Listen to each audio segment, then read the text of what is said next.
My name is Kayla, and I'm 28 years old. My breaking point came at 2 a.m.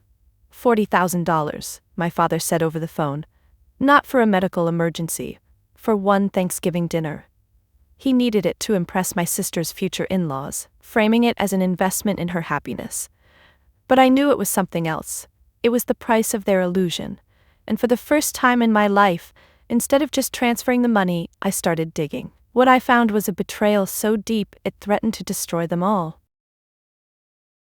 Before I tell you how it all fell apart, let me know where you're watching from in the comments. And if you've ever felt like the invisible support system for your family, hit that like and subscribe button. Trust me, you're going to want to see how this story ends. The fluorescent lights hummed above me as I stared at the protein sequencing data on my monitor. My corner office in Boston's Seaport District was everything I'd worked for. Floor-to-ceiling windows, minimalist furniture, the kind of space that whispered success without screaming it. Outside, the harbor sparkled in the November sun, indifferent to the email notification that just popped up on my screen. From Eleanor Barrett, subject, Family Fund Reminder. I didn't need to open it to know what it said. 28 years of being Kayla Preston had taught me the rhythm of my mother's requests. They always came wrapped in pleasantries, but the core was always the same: money. This time for the annual Barrett Family Thanksgiving Spectacular. My phone buzzed. A text from my assistant: "Your 3 p.m. canceled. Should I reschedule?" "No," I typed back. "I'll use the time to review the Q4 projections." But I didn't review anything. Instead, I found myself scrolling through my sister Chelsea's Instagram. There she was, my beautiful baby sister, filming another day-in-my-life video from our family's historic Concord home. The same mahogany staircase I'd once hidden beneath during our parents' fights now served as her backdrop while she gushed about growing up with such rich family traditions. "My family's been in Massachusetts since the 1700s, she was saying to her 800K followers, twirling in a designer dress I recognized from last month's credit card statement. My credit card statement. The comments poured in. Old money vibes. Such class, living my dream life. If only they knew that their dream life was built on my biotech salary and a foundation of carefully orchestrated lies. My office door opened without a knock. Only one person had that privilege. Sarah, my CFO and only real friend, dropped into the chair across from me. "You're doing that thing again," she said. "What thing?" "Checking up on them. Torturing yourself." She glanced at my phone screen. "Let me guess, Chelsea's showing off the house you're secretly paying for?" I set the phone face down. "It's almost Thanksgiving." "Ah." Sarah knew that meant another donation to the Barrett Family Fund was imminent. "How much this time? Does it matter?" I pulled up my mother's email. As expected, a reminder about my contribution for the holiday expenses, followed by a subtle mention that the Vances, Ethan's family, would be joining us this year. Everything had to be perfect. "Yes, it matters," Sarah said softly. "It always matters when someone's bleeding you dry." But she didn't understand. How could she? She'd grown up with parents who actually saw her, celebrated her successes, included her in family photos that weren't carefully cropped later. She didn't know what it was like to be the shadow child, useful only for what you could provide. "I have to go," I said. "Early day tomorrow." Sarah didn't push. She never did. That's why she was my only friend. As I drove home to my empty apartment, I couldn't shake my mother's words from Christmas last year. "Oh, Kayla, you know Chelsea's the face of the family. You're so much better behind the scenes, dear. With your numbers." Numbers, that's all I'd ever been to them, a series of deposits and transfers, the architect of their illusion building in silence. The call came at 2 a.m. the following Tuesday. I'd been deep in REM sleep when my phone lit up the darkness. Dad's contact photo, a formal portrait from 5 years ago, filled the screen. "Kayla?" His voice was thin, stressed. "I'm sorry to wake you, sweetheart." Sweetheart. He only called me that when he needed something big. "What is it, Dad?" "There's been a situation with the Thanksgiving arrangements." He paused, and I could hear Mom whispering frantically in the background. "The Ritz-Carlton caterers we booked, they had a fire in their kitchen. They're canceling all events this week." I sat up, already reaching for my laptop. "Okay, I'll find another." "We already did. The only team available at this caliber is from Blanc. You know, the place that did the governor's daughter's wedding, but they want their fee up front, all of it. How much? The silence stretched. Mom's whispers grew louder. 40,000. I stopped breathing.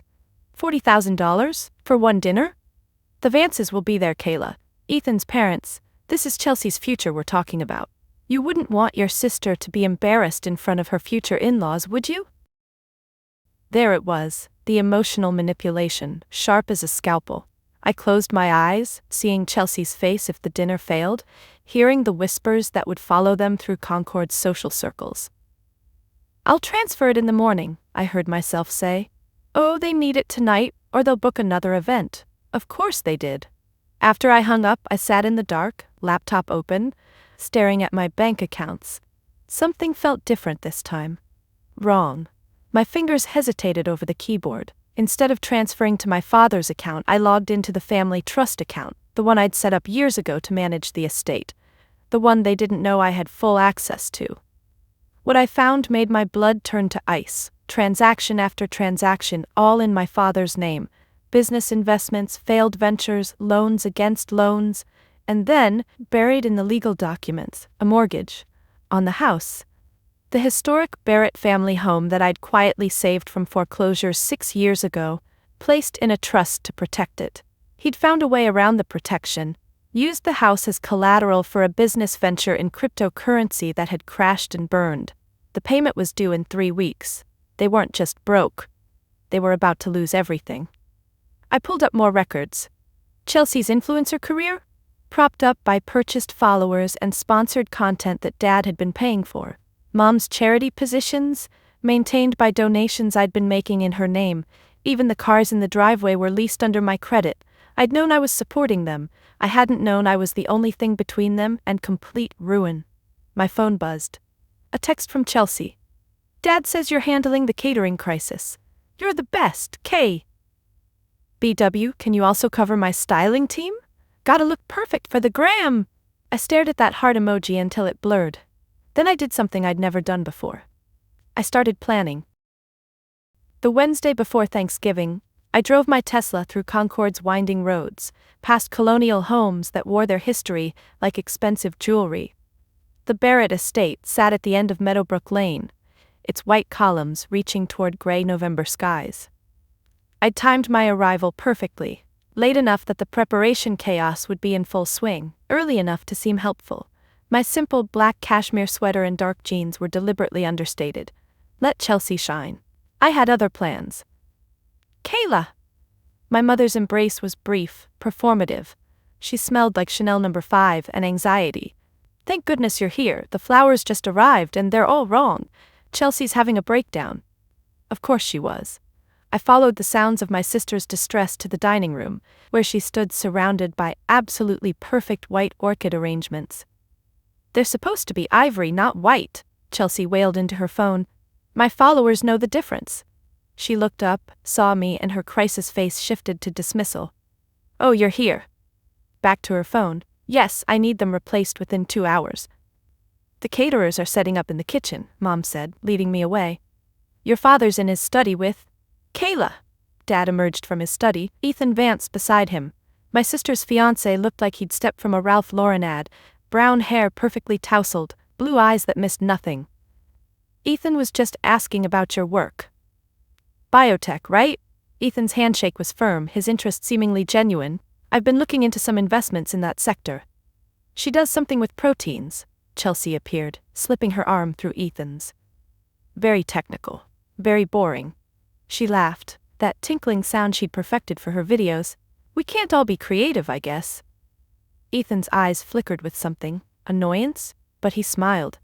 I find it fascinating, actually. Well, you would, Chelsea pulled him away. You like all that numbers stuff. Come on, I need to show you the new backdrop I set up for tomorrow's family photos. Aunt Carol emerged from the kitchen, wine glass already in hand despite it being barely noon. There's our little worker bee, she said, her smile sharp. How generous of you to take time from your important job to grace us with your presence. Aunt Carol, I nodded. You look well. Money can't buy everything, she said, eyes sliding over my simple outfit. Class, for instance, or the ability to know one's place in a family. I smiled, kept silent. Let her think she'd won this round. The house hummed with activity. Caterers arranged tomorrow's feast, florists replaced the offending orchids, a string quartet practiced in the conservatory, all of it paid for by the woman they barely acknowledged. I wandered to my father's study when he stepped out. His laptop sat open on the desk, sloppy. Or maybe he'd never imagined his dutiful silent daughter would look. More debt, more failed investments. And a new detail. An email from his lawyer about the house. They had 3 weeks to pay or face foreclosure proceedings. The email thread showed Dad's increasingly desperate promises, his claims that his family resources would cover it. His family resource. Singular. Me. I closed the laptop, returned to the controlled chaos. Tomorrow would be perfect, just as they demanded. The last perfect Thanksgiving the Barretts would ever have, because I was done being silent. Thanksgiving arrived dressed in November sunshine that felt like nature's mockery. The Barrett house gleamed, every surface polished, every detail curated for the audience that would soon fill our rooms. I'd arrived early, ostensibly to help, but really to steel myself for what was coming. Chelsea floated through the house in a champagne-colored dress that probably cost more than most people's rent, her phone never leaving her hand. "Good morning, beautiful souls," she chirped to her followers. "Getting ready for our annual Barrett family Thanksgiving. It's all about tradition, heritage, and gratitude." I watched from the kitchen doorway as she positioned herself by the antique grandfather clock. "This has been in our family for generations," she said, running her manicured fingers along its case. I remembered buying that clock at an estate sale 3 years ago when Dad sold the original to cover his gambling debts. "Kayla, there you are." Mom appeared, her smile tight. "Could you check with the caterers? And perhaps do something with your hair? The Vances will be here soon." I touched my simple bun. "Of course." The guests began arriving at 3. Old Concord families, business associates, and finally the Vances. Ethan's parents were everything mine pretended to be. Genuinely wealthy, effortlessly elegant, secure in their status without needing to broadcast. "The house is lovely, Eleanor," Mrs. Vance said, though her eyes caught the slightly worn edge of the Persian rug, the way the paint showed wear near the doorframe. Details my parents had hoped to hide with strategic lighting and distraction. Dinner was served at 4. The dining room transformed into something from a magazine, candlelight dancing off crystal, the string quartet playing softly in the corner. Dad rose for the traditional toast, his voice carrying the authority of a man who believed his own lies. "To family," he began, raising his glass. "To the Barrett legacy, built on hard work, integrity, and the values that have sustained us for generations." The irony burned my throat more than the wine I wasn't drinking. "We're blessed," he continued, "to have our loved ones here, carrying on traditions that matter." His eyes skimmed over me, landed on Chelsea. "To see our children succeeding, making us proud." Chelsea beamed, already crafting her post about this moment. I sat in my designated seat, not at Dad's right hand, that was for Chelsea, not at Mom's left, reserved for Aunt Carol. I sat halfway down the table, invisible as always. "And of course," Dad's voice swelled with false emotion, "we're grateful for everyone who makes this family what it is." Everyone raised their glasses. The crystal sang as glasses touched. I lifted my water, the sound dull against their champagne flutes. "Before we begin," Chelsea stood, unable to let Dad have the spotlight alone, "I just want to say how blessed I am. This life, this family, these opportunities," she gestured around the room, the diamonds on her wrist catching the light. "Not everyone is so fortunate. We work hard for what we have and it shows." Ethan watched her with an unreadable expression. His parents exchanged glances. The meal began, conversations flowing as smoothly as the wine. Stories were told, the familiar Barrett mythology repeated for new ears, the self-made fortune, inherited and squandered, the business acumen, failed ventures hidden by creative accounting, the family unity, held together by my silence and bank account. I counted each lie like prayer beads. Soon it would be time for dessert. And then, my toast. The pumpkin pie arrived like a harbinger, golden, perfect, another lie on an antique plate that was actually a clever reproduction. I watched Chelsea position her dessert for the perfect shot, adjusting the dollop of whipped cream 3 times. "Now," Aunt Carol clinked her fork against her glass, time for our gratitude toasts. Who wants to begin? I will. Chelsea bounced up, champagne flute in hand, her fourth, not that anyone was counting except me. I want to toast to family, to all of you being here, supporting us, believing in us. Her eyes swept the room, paused on me.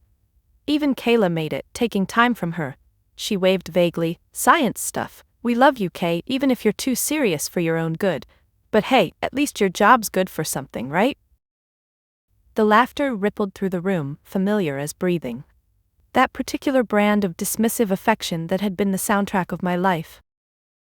Something inside me shifted, clicked into place like the final number in a combination lock. I stood. The conversation gradually died as people noticed. I never stood, never spoke at these gatherings beyond pleasantries. Even Chelsea lowered her phone, perhaps sensing something different in the air. I picked up my water glass, held it with steady hands. You're right, Chelsea, I am different. My voice came out clear, calm, carrying to every corner of the room. I've always been different, the quiet one, the serious one, the one who worked while others played. Mom's smile flickered uncertainty. Dad set down his wine. And you're right about something else too. My job has been good for something. I looked directly at my sister. It's been good for keeping this family afloat for the past 8 years. The silence cracked like ice. So I'd like to propose my own toast. I raised my glass higher. To this house, which Dad secretly mortgaged 6 years ago for a failed investment scheme. The house I've been paying for ever since through a trust fund you didn't know I controlled. Dad's face drained of color. Mom's hand went to her throat. To Chelsea's education at Dartmouth, every semester paid in full by her too serious sister. To her influencer career, built on purchased followers and sponsored content funded by my boring biotech salary. You're lying, Chelsea whispered, but her voice shook. To tonight's catering, $40,000 transferred at 2 a.m. because heaven forbid the Vances see us as we really are. Broke, desperate, and hanging on by the thread of one daughter's silence. I turned to the room at large, these pillars of Concord society watching our family crumble in real time. To every charity donation that kept Mom on those boards, every lease payment on the cars in the driveway, every single thing that maintained this elaborate facade, I set my glass down with deliberate care. And finally, to the Barrett Family Trust, which, as of midnight tonight, will be liquidated. The house will be sold to cover Dad's debts, the cars returned, the pretense ended. The string quartet had stopped playing. Someone's fork clattered to their plate. For the first time in your lives, I looked at my parents, at Chelsea, at Aunt Carol's shocked face. You'll have to stand on your own feet. No safety net. No silent sister cleaning up your messes. No more architect building your house of cards. Chelsea's phone slipped from her fingers, clattering on the hardwood floor. The sound echoed like a gunshot. I wish you luck, I said. You'll need it. I turned and walked toward the door, my heels clicking against the floor in steady rhythm. Behind me, the explosion began. Chelsea's shriek, Dad's desperate wait, Mom's sobs, the guests' hurried excuses to leave. But clearest of all was Ethan's voice, calm and close. Miss Preston? I paused at the door. That took remarkable courage, he said quietly. Perhaps we should talk about investments, real ones. He handed me his card, nodded respectfully, and walked back into the chaos. Not to comfort Chelsea. Just back inside, leaving her to face her family's rage alone. I stepped out into the November night. For the first time in my life, I didn't look back. The calls started before I reached my car. My phone lit up with Dad's number, then Mom's, then Chelsea's. I turned it off and drove home in blessed silence. Boston's skyline welcoming me back to my real life. By morning, my phone had logged 47 missed calls, 132 text messages, and enough voicemails to fill my inbox. I deleted them all unheard, then blocked their numbers. The family attorney I'd hired to handle the trust liquidation would communicate anything essential. But Concord is a small world and scandal travels at the speed of schadenfreude. Sarah showed up at my apartment Saturday morning with coffee and news. It's everywhere, she said, scrolling through her phone. Someone at the dinner leaked everything. Chelsea's Instagram is imploding. She tried to do damage control with a video about family struggles, but the comments are brutal. I didn't look. Didn't want to see my sister's pain, even if she'd never cared about mine. There's more, Sarah said carefully. Ethan Vance called my office. He's serious about investing, and apparently he broke off the engagement yesterday. That made me look up. He what? Told Chelsea he couldn't marry someone who'd been lying to him from day one. His family's old school about honesty. Sarah studied me. You don't look surprised. I wasn't.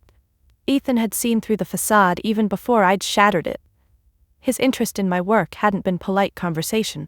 He'd been testing whether anyone in the Barrett family had substance beneath the shine. The next weeks blurred together. Legal documents, asset transfers, the strange piece of a phone that no longer rang with demands. I threw myself into work, leading my team through a breakthrough that would eventually patent for millions. Then, 3 weeks after Thanksgiving, a letter arrived. Not a text or email, an actual letter, addressed in Aunt Carol's spidery handwriting. Kayla, I've spent my entire life jealous of you. Your intelligence, your independence, your ability to succeed without needing anyone's approval. It made me cruel. Made me encourage your father's worst impulses, including that cryptocurrency disaster. I told him it was a sure thing, hoping to finally have more than you. Your mother tried to protect you in her own broken way. She pushed you aside because she knew Robert would destroy you like he destroyed everything else he touched. She thought invisibility would keep you safe. I'm not asking for forgiveness, just wanted you to know the truth. Carol, I read it twice, then set it aside. The truth didn't erase the years of pain, but it added complexity to the simple story I'd told myself. My family wasn't just cruel. They were human, flawed, operating from their own wounds. But understanding didn't mean accepting. They'd made their choices, now they had to live with them. 2 months later, I stood in my new corner office, larger, with better views, in the building my company now owned. Ethan's investment had accelerated our growth beyond my wildest projections. We'd become business partners and, surprisingly, friends. Nothing more. We were both too damaged by the Barrett family dramatics for anything else. Package for you, my assistant said, placing a small box on my desk. Inside was a photo, Chelsea and me as children, with us building sand castles on Cape Cod. On the back, my mother's careful script, "Your sister misses you." We all do. Can we begin again? For the first time since Thanksgiving, tears came. Not for what was lost, but for what never really existed. The family I'd wanted versus the family I'd had. Spring arrived like a tentative friend, bringing with it news I hadn't sought but couldn't avoid. Sarah kept me informed despite my requests not to. She said knowing was better than wondering. The Barrett family estate sold at auction in March. A tech entrepreneur bought it, planning to modernize everything my parents had fought to preserve. Chelsea moved back home, not to the estate, but to a 2-bedroom apartment in Worcester where Mom and Dad had relocated. Her Instagram account, once boasting 800K followers, had dwindled to 3,000. The last post I'd seen before blocking her showed her working at a boutique, hashed, "New beginnings, humbled and grateful." She looks different, Sarah observed over lunch one April day. Older, more real. I pushed salad around my plate. Good for her. You know that's not why I'm telling you this. Then why are you? Sarah set down her fork. Because carrying anger is like holding hot coals. You're the only one getting burned. But I wasn't angry anymore.